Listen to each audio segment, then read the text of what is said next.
in this world. All right, then let's look at Malaysia specifically, because there have been criticisms, for example, of this notorious case which went to the courts over the use of the word Allah in a Catholic Bible. How does a case like that happening in Malaysia under your administration, which wants to be an epitome of moderate Islam? Well, there's certain fundamental principles that you have to understand, because when we believe in moderation, we shouldn't do something that be hurtful to others. For example, as a Muslim, I shouldn't do something that will upset the Catholics or the Christians. And likewise, Christians shouldn't do something that will upset the Muslims. There must be other ways of doing it. There must be other solutions. So what I'm trying to say, look, find solutions that will appease all. Christians, Hindus, Muslims, so that whatever we do will not be so sensitive, will not upset the feelings of others. I went to a mass in Beirut, and they speak in Arabic. They celebrated it in Arabic, and they said Allah a lot, all the time. Yes. Why isn't it a problem? Why is it a problem in Malaysia? It's a problem because the concept of Allah is different in a Muslim sense than in a Christian sense. Muslims in Lebanon as well. Yes, I know, but it's different in a cultural milieu. There, it's different than here. So I'm just talking about so that we don't upset the Muslims in Malaysia. Muslims don't upset the Christians in Malaysia. And we've lived in harmony for so long. Is it such a big issue that we can't manage? You lived part of your life, we were talking about your education in the West, in the UK. In the UK, though, you don't need to write what race you belong to when you apply for various loans and things like that. Yes. And that is something that people don't understand. There's so many layers. We talk about race, we talk about religion. They're extremely sensitive, as you say, in Malaysia. So do you see a time when people won't be asked these questions, when it won't matter? Yes, eventually. You see, what we believe in your Malaysia, administration? We believe that to have a strong and prosperous Malaysia, what is important is the underpinning. The underpinning is social justice, in the sense that wealth in this country should be distributed equitably between the various races. Because if you have huge divergence in wealth, that will lead to instability, political instability.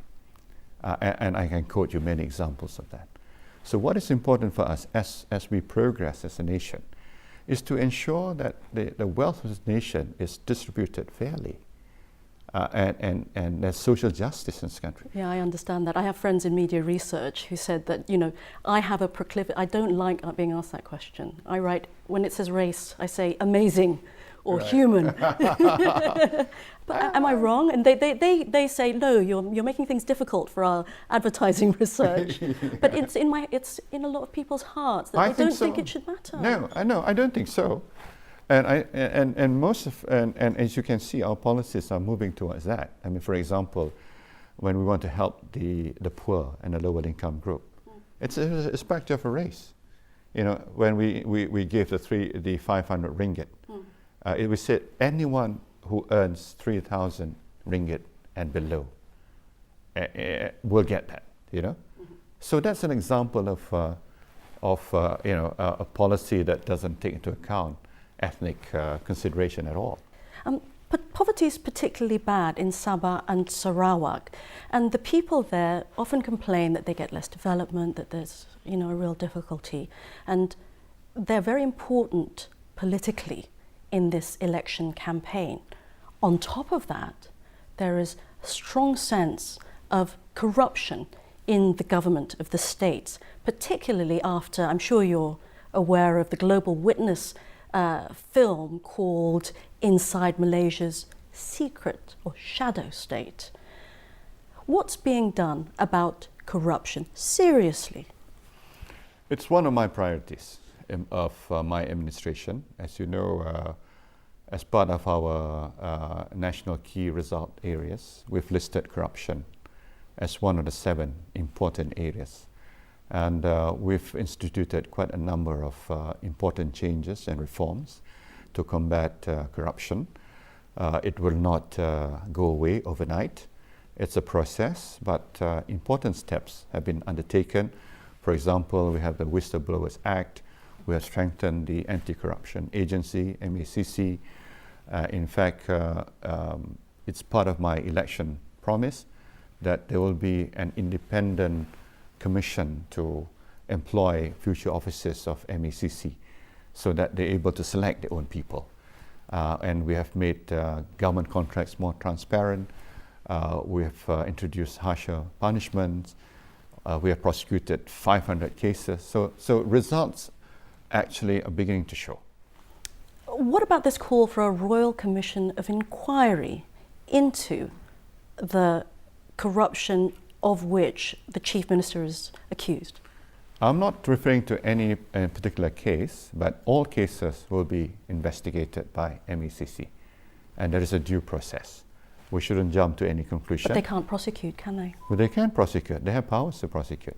Well, prosecution lies with the Attorney General.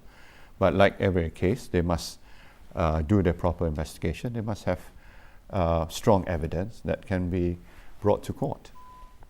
Isn't it also the case, though, that Minister Taib is very important politically, that Sabah and Sarawak are crucial politically for the elections? They could be the swing vote. Yes, but no one is above the law, as you know. But it has to be predicated on a due process.